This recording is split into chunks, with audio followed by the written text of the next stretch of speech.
Well, I want to start off and welcome everybody to our webinar on avoiding foreclosure through short sales. I will try to continue to let people in while we start off, so bear with me a little bit. And I also briefly want to just go over, for those of you that were on our immigration webinar back in March, Judy Miller talked a bit about our Each One Reach One campaign. And I just want to remind folks that we're always looking for attorneys to help at our gospel justice centers. We can't do this work without volunteer attorneys like each and every one of you. So encourage your friends to consider volunteering. They can get more information at our webpage, administerjustice.org lawyer. They can reach out to Judy at administerjustice.org, or they can always schedule an appointment with her. She loves to talk with all the different attorneys about how they can get engaged.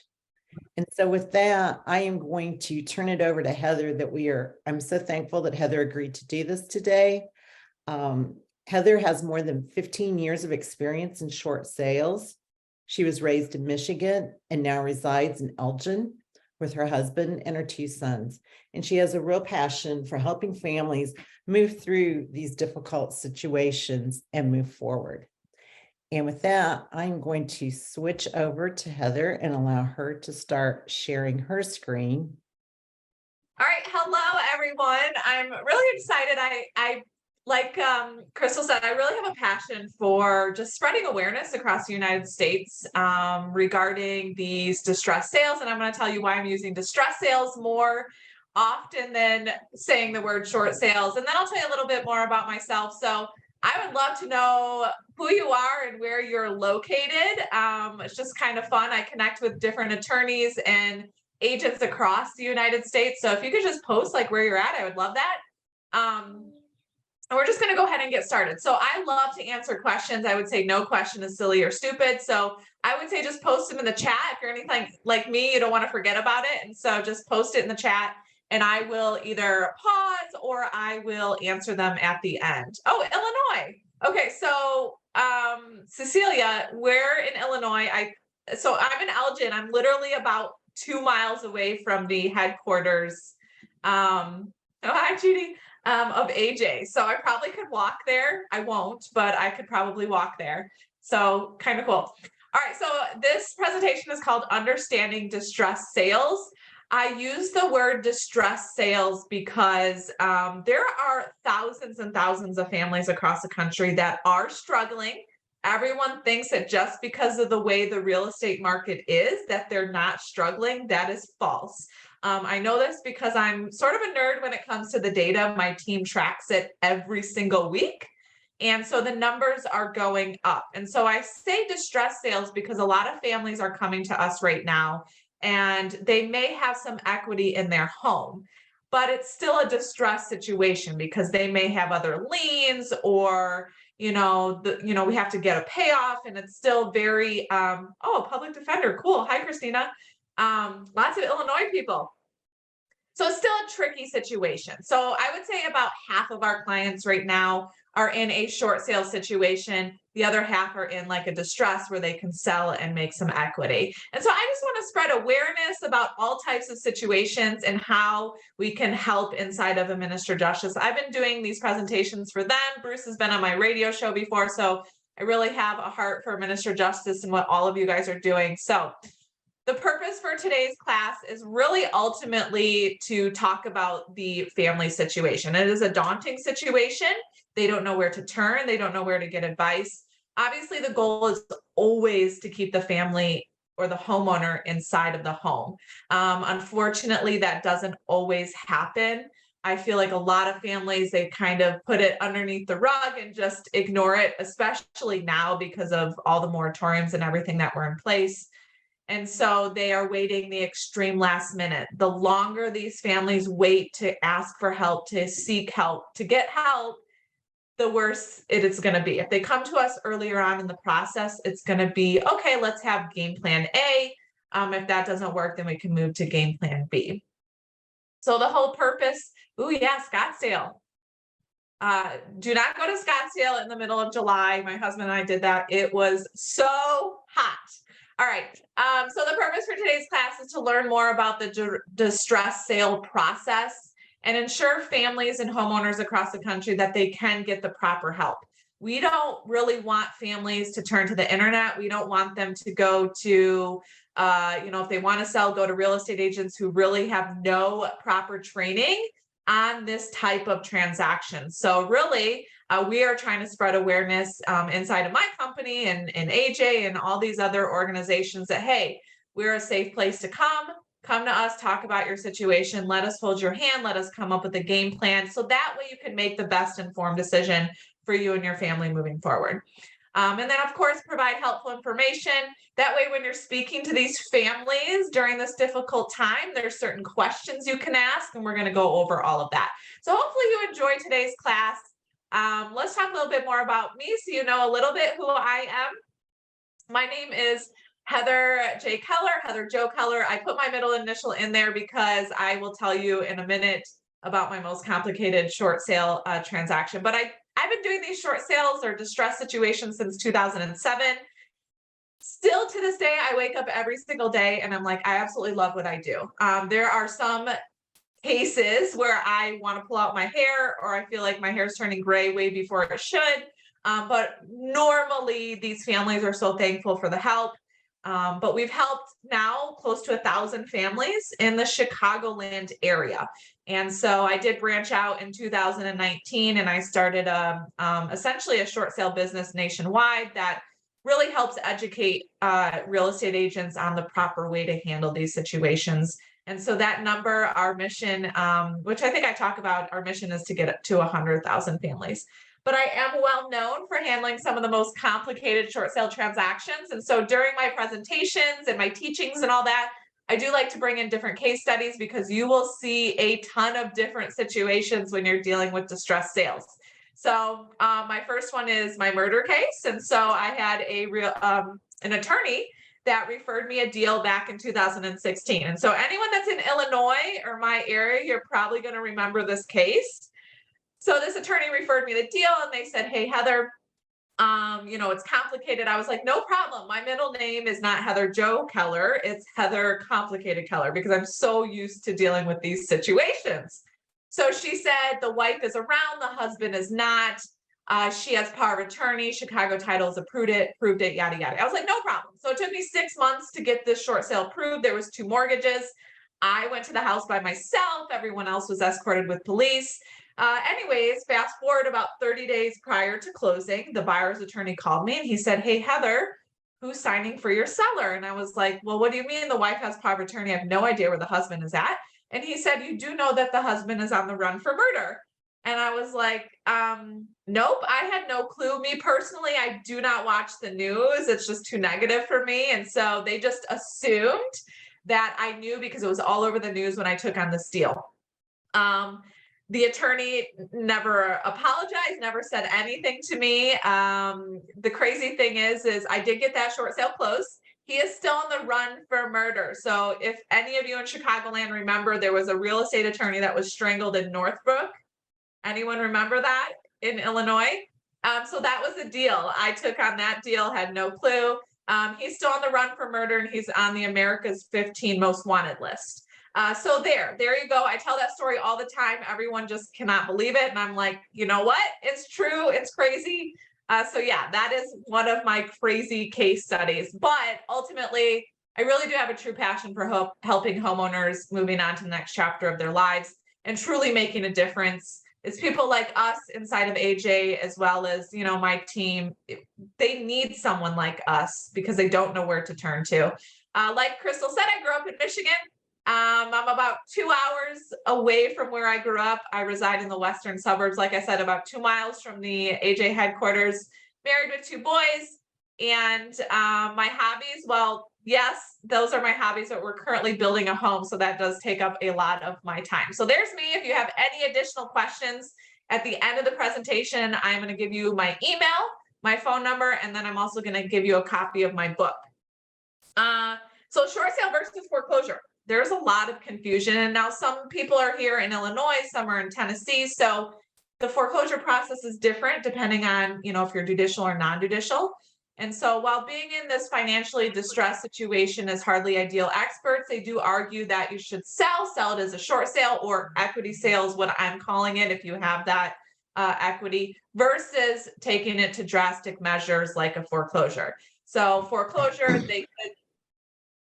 I'm just gonna go ahead and mute everyone. Oh, make sure you guys mute yourself so there's no anything in the background. But with a foreclosure, the now former seller, they could owe on the mortgage still. So that is known as a deficiency judgment. Every situation is a little bit different.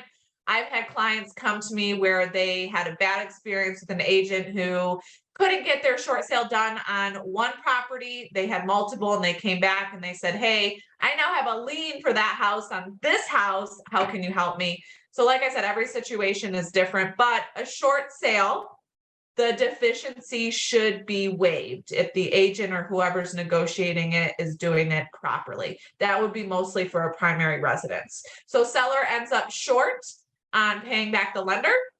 The lender does agree to accept less than what is owed. So short sale does not mean short time frame. It really should probably be called a long sale, but short just means that the bank is being short. So let's just say they owe $250.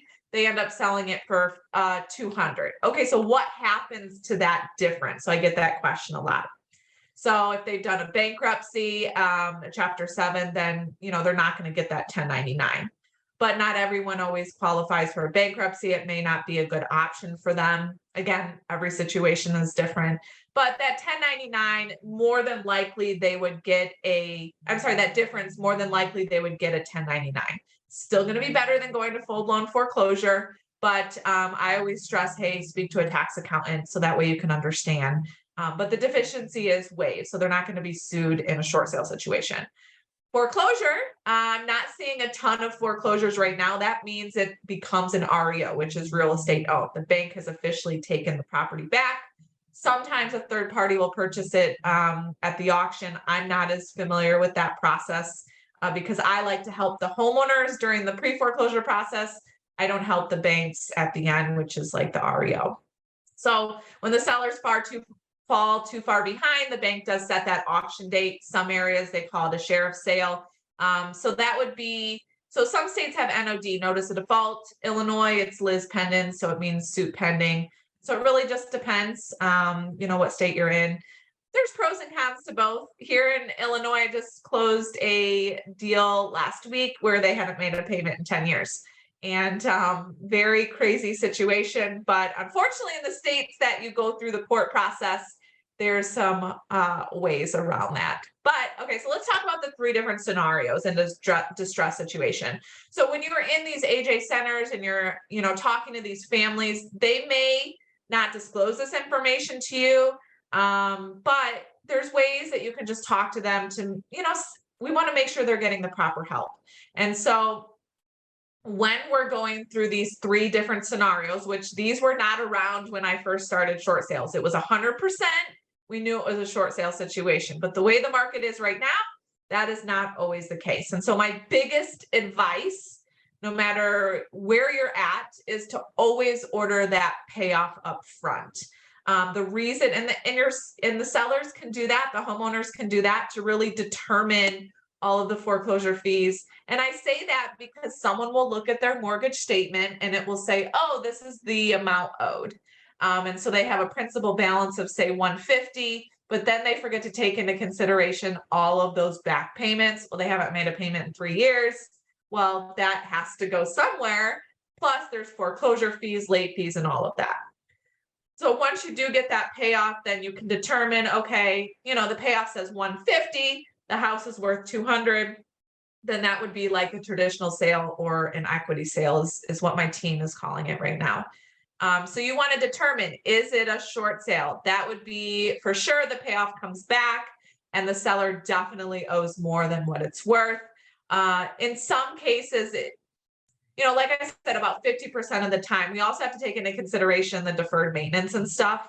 So there's a lot of factors involved, but there's the short sale. The traditional sale would be, okay, so quick example, Like, for example, the one I closed last Friday, she literally has not made a payment in 10 years. She did walk away with a few $1,000s, but we also had an issue with an IRS tax lien. So I still consider that a distressed situation because, yeah, we had the mortgage that was being paid in full, but we were also dealing with a property that was in really, really rough shape and it had that IRS tax lien. So lots of questions and due diligence up front, whether you're, discussing with them in the AJ Center or someone else is trying to help them. The third scenario would be, and this is probably the most trickiest situation, the first mortgage would be paid in full, but they have a second that's going to be short. So why is that so tricky? Well, in a short sale situation, you're going to pay that first off, but you're not going to be closing that deal right away because you have to negotiate with that second mortgage. And so let's just say, the amount owed to the first is 100. Well, if we're not going to close for like 3 months because you have to negotiate that second, then you have to account for more being added to that first mortgage. So on the statement, we would say, let's just put 106 to be safe. So it does get a little bit tricky. I don't love scenario number 3. I would prefer to deal with 1 or 2, but our goal really is to help every single homeowner that cannot keep the home. So hopefully I did not confuse you with those. If I did, please post questions and I can go back to it at the end. So what are the benefits of a short sale? So lots of them. The homeowners, if they cannot keep the property, they would avoid the foreclosure on their credit report. So no one really wants a foreclosure on their credit. It's going to be on there for a long time. If their plan is to purchase again in the future, they definitely do not want that foreclosure. I always say they can move out on our time versus the bank's time. So just to give a quick example, here in Illinois, we had a property that was scheduled for auction. I think it was back in March. And one of the attorneys on my team filed an emergency motion. I actually pay for that. So I don't ask for any money from my sellers. My team knows that, hey, if we can get this auction postponed, we will absolutely be able to get this deal done. And so we were able to give the seller more time. And so there's different ways to deal with different situations, different banks. So that's why I say they can move out on our time versus the bank's time. Obviously, when you're on the bank's time, it's always ticking. Time is of the essence. The bank does pay all of the closing costs, all of the commissions. So there should be no cost to the seller. So if you're in a situation where they're saying, hey, this, agent is asking for money, that is a red flag. We do not ask for listing fees, none of that. This should not cost the homeowners any money, okay? They may qualify for relocation assistance. And so the relocation assistance would be given to them at closing.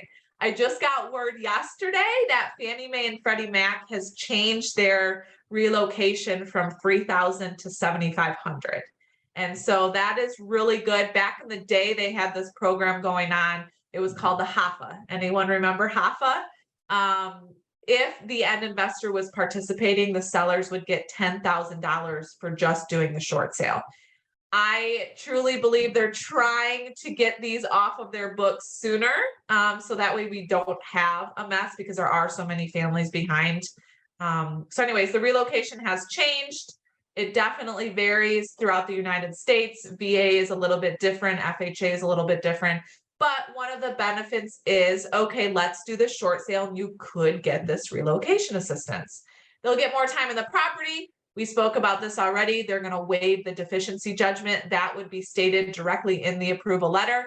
And it is sold as is. So that's another big one. A lot of these sellers, they have said to me, hey, I never called you sooner because my property has mold.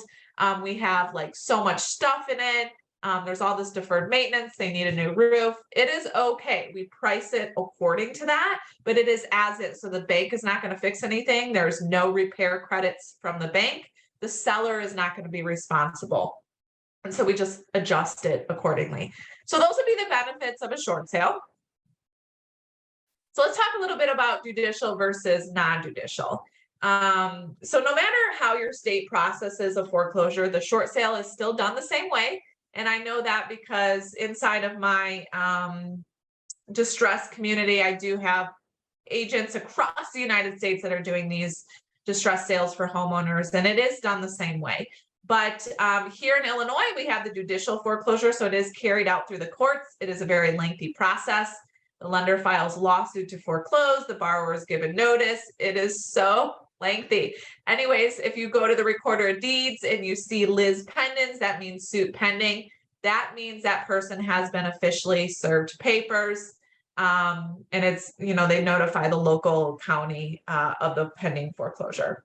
Then the borrower is given time to formally respond. Then the judge eventually will order the sheriff's sale or the auction date, depending on how you say it. So these are all the states right here that typically operate in a judicial manner. Now, the ones that are highlighted, it varies. So there's some judicial, some non-judicial. If you're in any of those states, happy to connect you with some of my contacts there. But the redemption period just depends also where you're located. So here in Illinois, it's before that auction. So once that auction hits, they go to courts, they confirm the sale, and there's nothing I can do for that seller after the auction has taken place.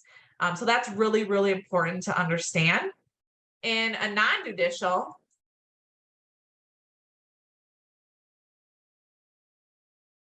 so I'll get to that question at the end because that's going to be a little bit more on the complicated side. Non-judicial foreclosure. So this would be like, say, Michigan. So I know Michigan, once their auction date happens, their redemption period is after the auction. And so they can technically sell after that auction date. So it does vary. It's generally a shorter process. It bypasses the courts and the lawsuits.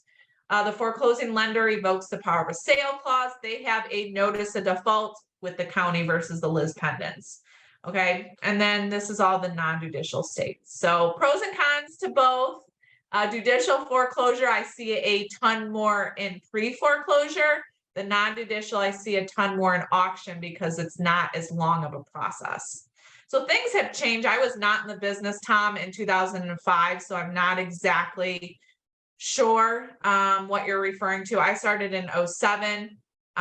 The banks then had no idea how to handle any of this. The courts didn't know what to do. It was a very lengthy process, but things have definitely changed tremendously over the years. So these are some important questions to ask. So if you're in your AG centers and someone has said, hey, I'm struggling, these are some great questions to ask because we want to be able to determine a game plan for them.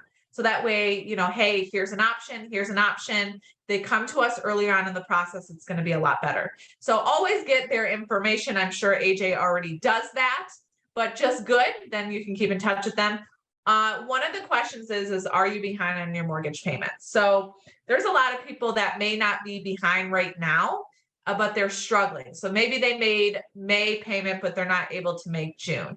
Okay, so they're coming to us way, way early on in the process than most. So, hey, let's maybe see if you can do a loan mod. So there's a lot more options. If they're already behind on their mortgage, then how many months? So that also depends. I've had people say, hey, I haven't made a payment in 3 years. I still haven't even been served papers. That is because of all of the moratoriums and everything that were in place. Definitely did not do us any favors. And then if the answer is no, they're not behind, are they struggling? Will they be able to make next month's payment? And then this is a big one. Why are you struggling? Tell us your story and just sit there and listen. They'll feel so much better to open up to you. I cannot tell you how many kitchen tables I've sat at over the years, well, close to 1,000. And people just open up to you. It makes them feel so much better to actually have the right professional team around them. And then how many mortgages on the property? You would be surprised how many times we pull title and there's 2, 3 mortgages. So they may not even know the answer to that, but these are still questions to really kind of understand so you can get a general idea because different banks operate different ways. So how many mortgages? Hopefully they say 1. If they say 2, then you want to know who the mortgage companies are. And so I know SPS, SLS, PHH, they are a lot easier to work with than a Bank of America or a Mr. Cooper, which does their short sales through Equator.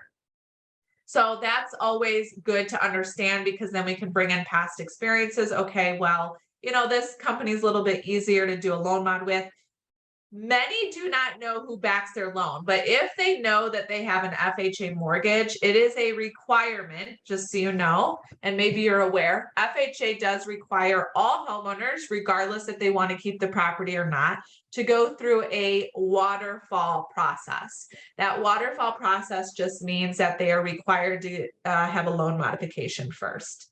And so it is a very lengthy process with FHA.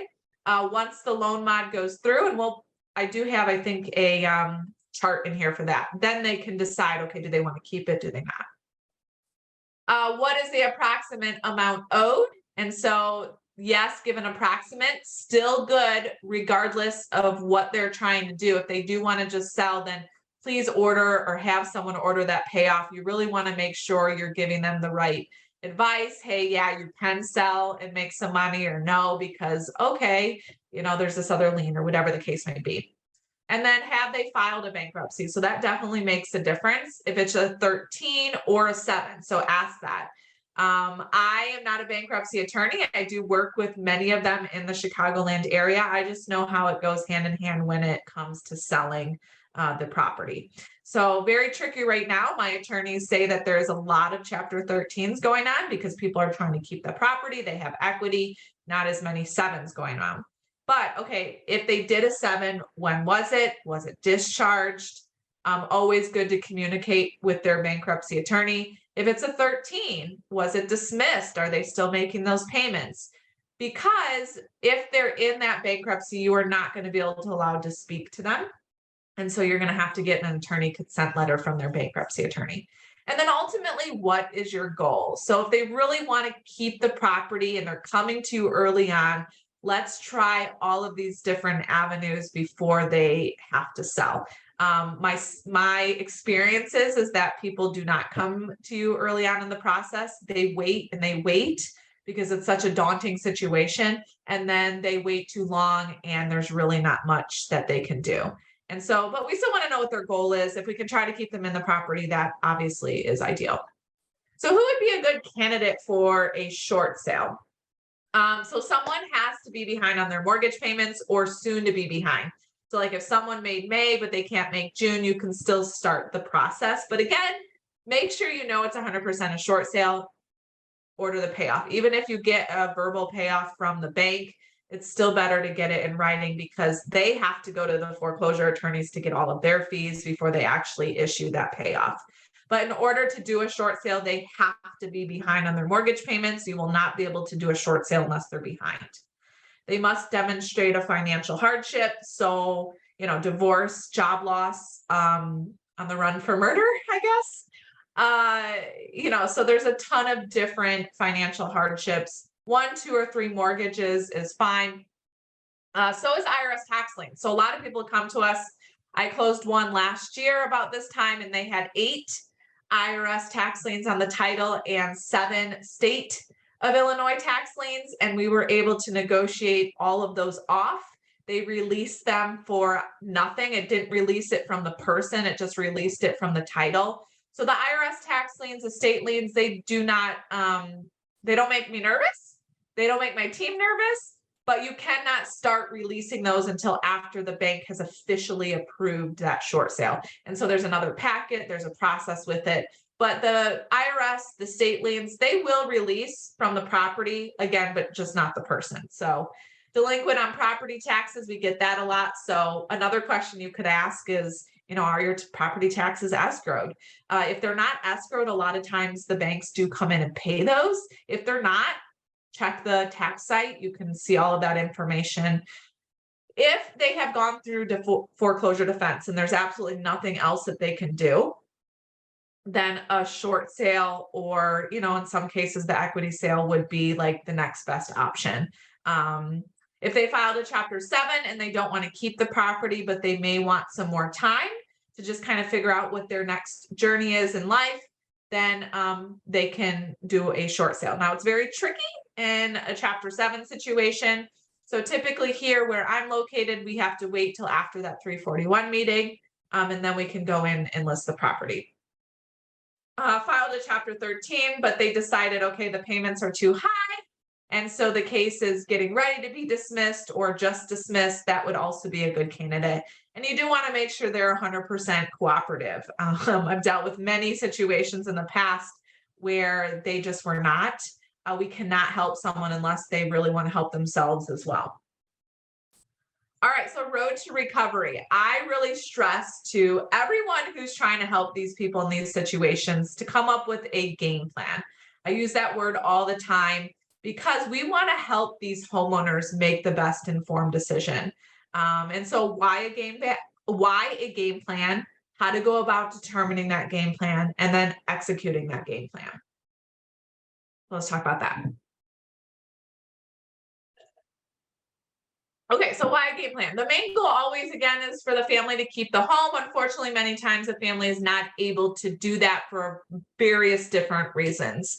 If this is the case, we do need to make sure that they do not get foreclosed upon because the bank will kick them out. Unfortunately, the banks do not care about their situation. And so that is why it's so crucial for them to have a game plan. And so top three reasons for having that game plan. It's best to speak to a team of experts. So anyone inside of AJ or my team that can explain the foreclosure process to them. It's better, again, to come on earlier on because time is of the essence. Okay. I always say, like, one day in this business, in this niche that I handle, is like a month. And so time is always ticking. Coming up with a plan takes time. So it's best for them to speak to a team that really understands the ins and outs of these types of transactions. If they are not ready right now, okay, so you may not be ready for a short sale right now, but it may be an option for them later on.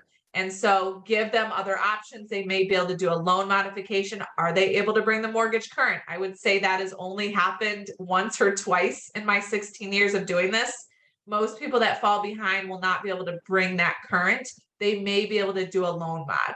And so just because it's a no right now, it may not always be a no. So it's really good to just keep in touch with them, drip on them, pray for them, because we want them to know, hey, if you cannot do these other options, we are here if and when you are ready. And of course, give the expert enough time. And so I always stress to everyone across the United States to spread awareness and let people know, hey, we're a safe place to come. We understand the process, but come to us sooner so that way we can come up with 3 different options for you versus maybe the one option they have at the very end of the process. So I did already tell you the case study for the IRS. Literally, I got this property. It was in really, really rough shape.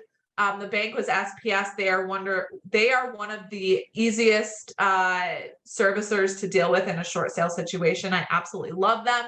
But yes, we pulled title and there was the 8 IRS tax liens and the 7 state liens. And so we combined all of that together, the IRS and then the state, and we negotiated that to come off of title. So really the state and the IRS just wants to see that preliminary statement to show, hey, the sellers aren't making any money. They were making $3,000 in relocation assistance, but I mean, what is $3,000 going to do really when they owe all of that money? So they did allow that. So that is why a game plan is so important.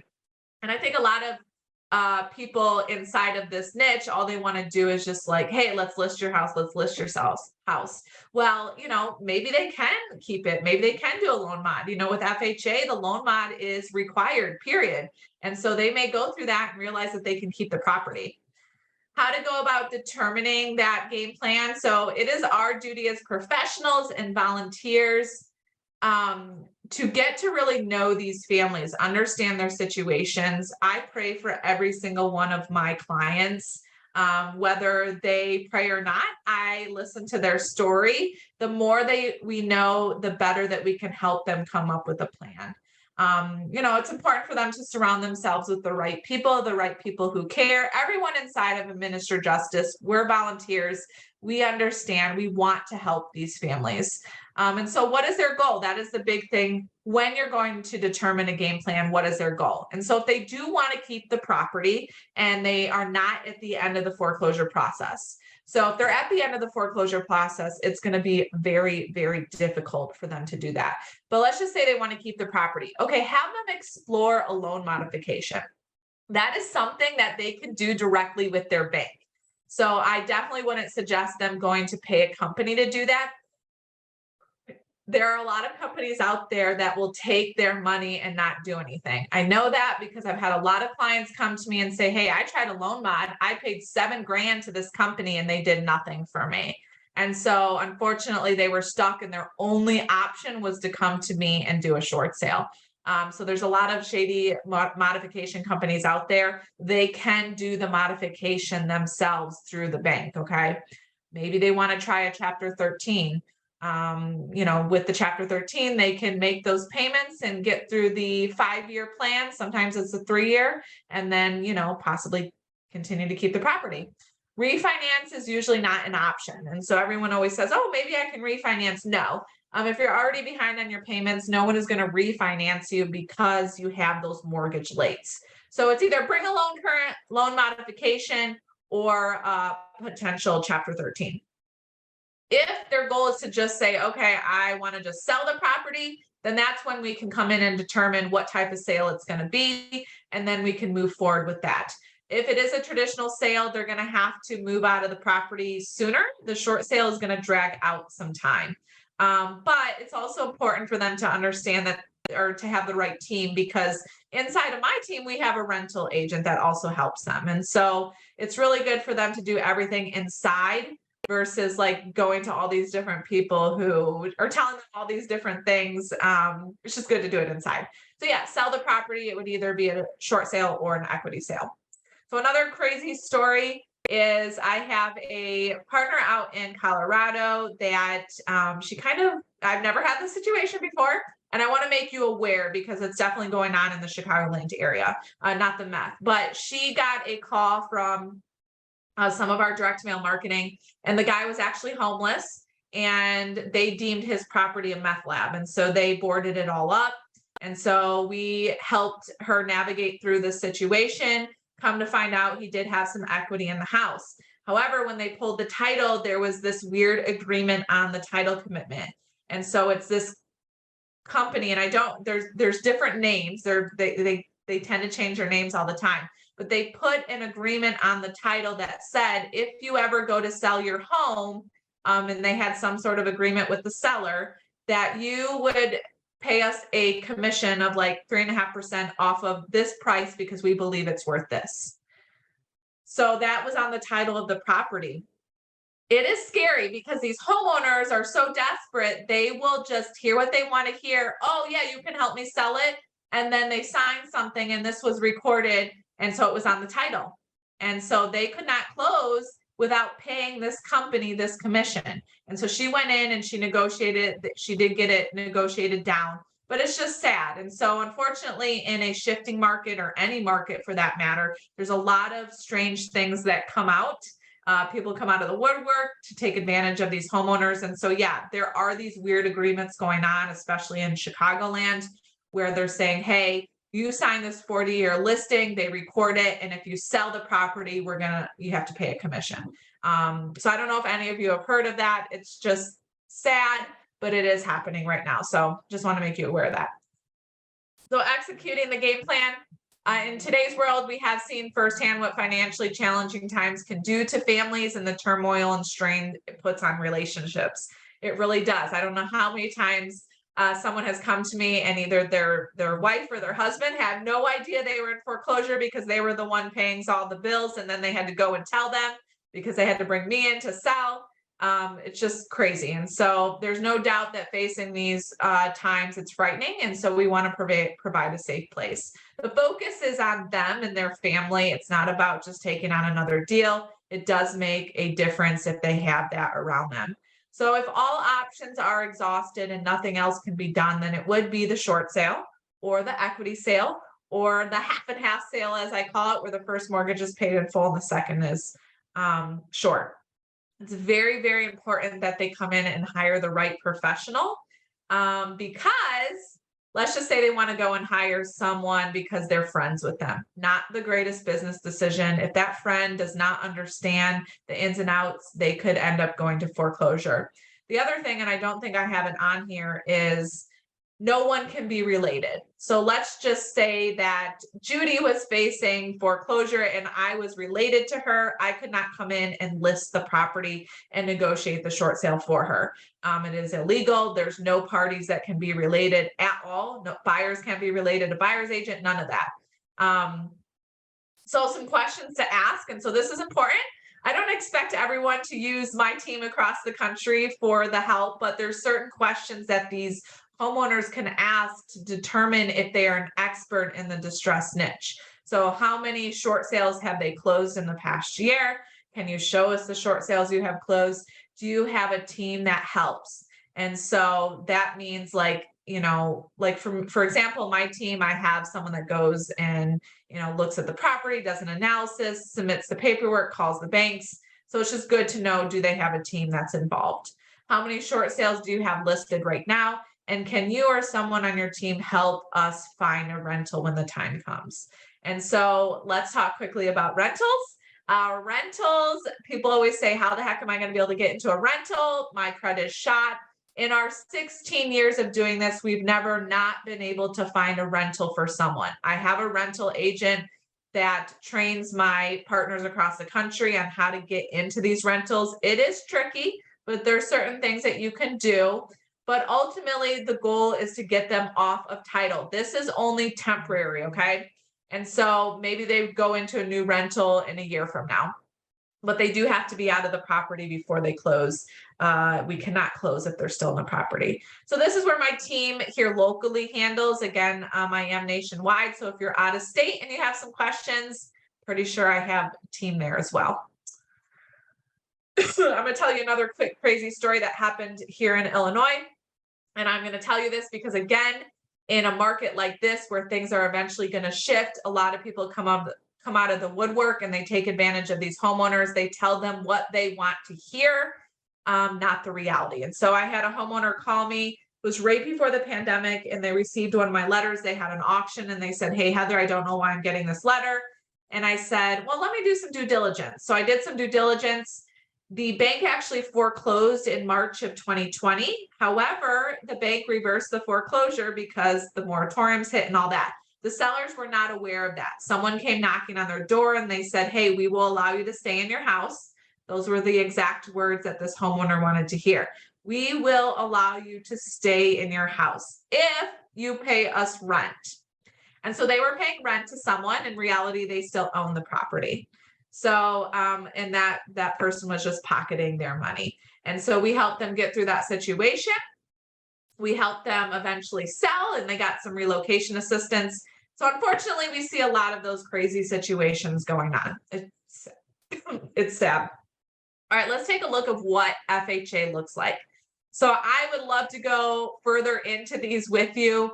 You know, for the sake of time, this is the flow chart. You guys have access to these. But in a FHA situation, you know, did they do a loan mod already? Have they not? And so this is the process, the flow chart for an FHA deal. So again, regardless if they want to keep the property or not, they have to do a loan modification. Again, it's called the waterfall process. And so once they go through that, the loan mod's either accepted or denied. If it's accepted, they can start those trial payments, okay? And then possibly keep the home. If it's denied, then they can either try again, probably not going to get it through, but unfortunately there's some, you know, sellers that are in denial in this situation, so they want to just try for a second time, or they can proceed right away with a short sale. The problem with this loan modification is if they get that loan modification and then they stop making payments again, which happens quite often, those back payments do go on the title of the property as like a second mortgage. And so when they go to sell, that amount has to be paid first, regardless if it's an equity sale or a short sale, that gets paid first.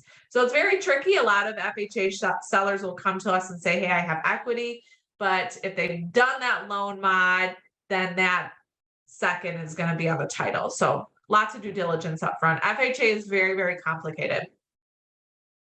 This is a Fannie Mae. So Fannie Mae by far is the best system ever. They have an online system. It's called homepathforshortsales.com. So essentially I'm going directly to Fannie Mae to deal with them versus, Chase or whoever services the loan. And so they do not require you to go through a loan mod. If the sellers want to, then they absolutely can. They can do that themselves. I'm highly encouraging them to do that themselves. But here's the process. No, you list the home, hire a short sale expert. You still have to submit that packet to the bank, but then you're also going to initiate it with Fannie Mae. So like I said, the process is fairly easy with Fannie Mae. I like to show Fannie Mae because, again, their system is pretty easy versus FHA where it's very, very difficult. So yeah, HomePath for shortsales.com. Some banks will use equator.com. Equator.com is very task driven. I don't necessarily love task driven. I want to actually speak to someone. Fannie Mae, you can log in, send a message, they'll message you back within hours. So that's great. 10 important short sale facts to know. So I'd like everyone to be knowledgeable about this because back in the day, there was a lot of people going to these sellers and the sellers were so desperate and they were saying, hey, pay us to do the short sale or whatever. No. So the short sale should not cost anything to the sellers, okay? The seller may stay in the home during the entire process. Someone should be able to help them find a rental when the time comes, or maybe their plan is to go stay with family. They may qualify for relocation assistance. So like I just said, Fannie Mae and Freddie Mac updated the $3,000. It is now $7,500. Now that is for Freddie Mac and Fannie Mae. Hopefully others will follow suit. Right now, FHA is still $3,000, and if it's a VA, it's $1,500. They will avoid the foreclosure on their credit report.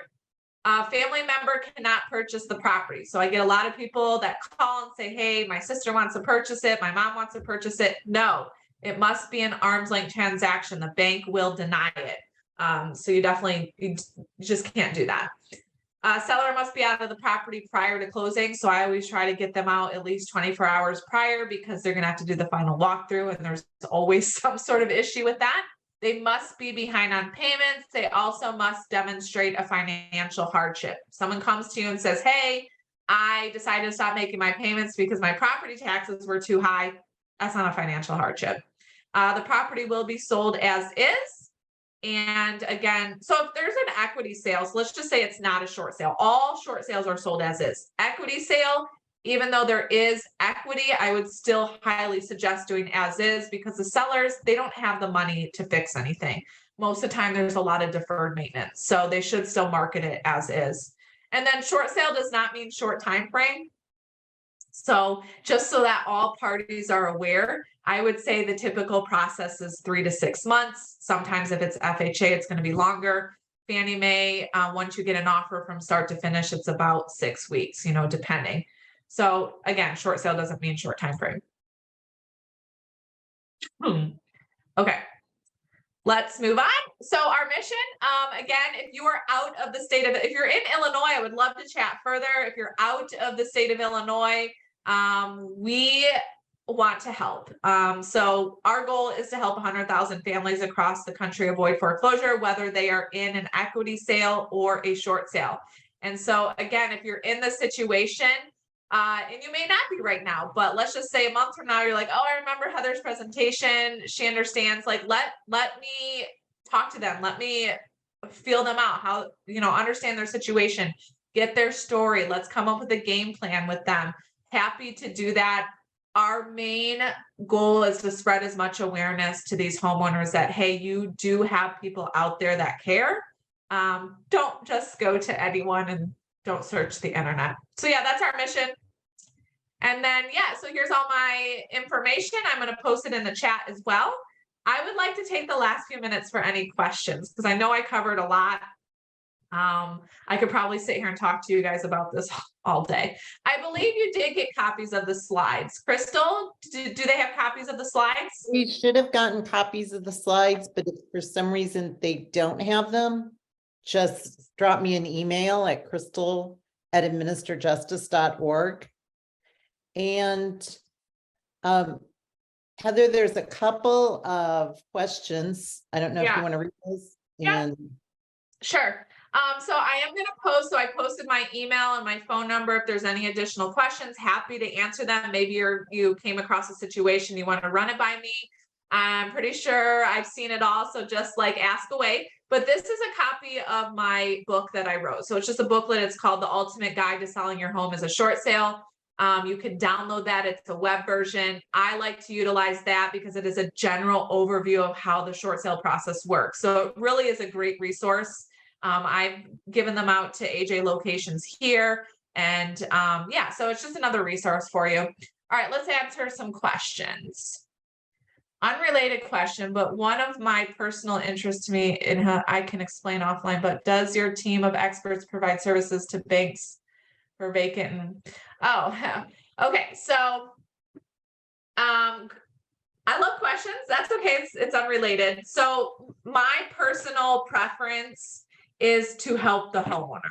I want to help the homeowner. I don't really care about the banks. I'm nicey with the banks because I want to get what I want for the homeowners, but I help the homeowners during the pre-foreclosure process. I do not go and do REOs and deal with the banks. Have I done them in the past? Yes, but I just don't have that passion to help the banks. My passion lies with helping the homeowner navigate through the foreclosure process and move on to the next chapter. So yeah, I don't have relationships for vacant and foreclosed properties. If it's before that, yeah, a lot of times properties are vacant during the pre-foreclosure status and the banks will go in and rekey them. Super pain, just had that happen. But happy to talk to you offline as well. Yeah, so no matter where you're at, if you're in the state of Illinois or outside of Illinois, my company, Blueprint Short Sales, is essentially a support company for agents across the country. And so we really want to educate agents to go about it a certain way, holding the seller's hands, helping them navigate, if they come to us early on in the process, again, trying to keep them in the property. But yes, I absolutely would love to talk to anyone about any situation across the United States, and my team would be able to help. Heather, is there kind of a 800 number or something that we would refer the clients to? Yeah, so my cell phone. I just give my cell phone out. Yeah, easy. And so I did put that in there. I do, and my phone does ring a lot. And so inside of my voicemail, it will say, hey, please text me. And so I prefer an email, maybe an email introduction that way. That would be great. You can connect with me, email, phone, if you're on Facebook, send me a Facebook message as well. What is the main benefit for the lender in doing a short sale? Okay, so that's good. It costs the banks a lot of money to foreclose. And so, and it probably has gone up now, but back in the day, it was like 7 times that amount that they had to hold in their account. So let's just say they owed 100,000. The banks couldn't lend 700,000 because this person was in foreclosure. That is why the banks had such a hot mess back in the day. They're trying to avoid this right now. And so the benefit for the bank is that they will, it costs them less to do the short sale. And so even with paying all of the closing costs and the back owed taxes, if that's the case, paying relocation, it's still going to be a benefit for the bank versus going to foreclosure. They do not want to take the property to foreclosure because then they have to they have to pay someone to kick the homeowner out. They have to, go in sometimes and clean it up or whatever. But unfortunately, some sellers wait the extreme last minute and the banks are like, look, they should have did something 2 years ago and they're not postponing the dates. So good question. How common is second lien holders buying out first? I would say that's not that common. I do see it from time to time. I did a short sale once where the first was current, but the second was not, and they were going to be foreclosing. And so, tricky situation. I would say that is not as common. I have seen it. We can help you navigate through it, but it's definitely not as common. I work primarily with residential properties. I have done short sales on commercial properties. So if that comes about, happy to help walk you through that. But it's more, again, the residential. I have just a heart for these homeowners. I've seen everything. I mean, I've had sellers in prison for different various reasons. I had sellers that have died through the process, bankruptcy, divorce, drug overdose. I mean, tons of different situations. So my heart and my passion lies with helping the actual homeowner. Great questions. I hope all of this was beneficial to you guys and you learned a couple of new things.